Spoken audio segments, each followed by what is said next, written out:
Cerita misteri penutupan R&R Tasik Raban, Perak.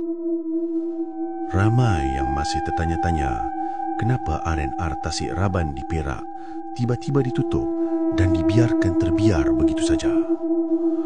Mengikut cerita dari penduduk sekitar, sebelum kawasan itu ditutup, banyak laporan pelik mula muncul. Pekerja kantin sering dengar bunyi orang berjalan di bumbung waktu dini hari, walaupun bangunan tu cuma satu tingkat. Ada juga pemandu yang berhenti untuk solat malam.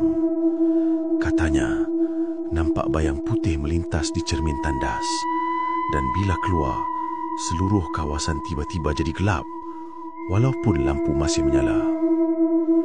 Satu malam, seorang lori singgah untuk tidur. Dia terdengar ketukan kuat pada pintu lori berulang kali. Bila dia buka, tak ada siapa. Tapi jelas kelihatan jejak kaki basah menuju ke arah tasik dan berakhir di permukaan air.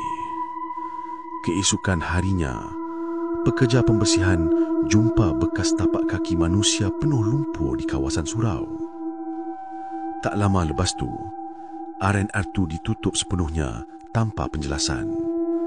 Dan sampai hari ini, orang tempatan masih percaya penunggu Tasik Raban masih berjalan waktu malam mencari penumpang yang berhenti singgah tanpa izin.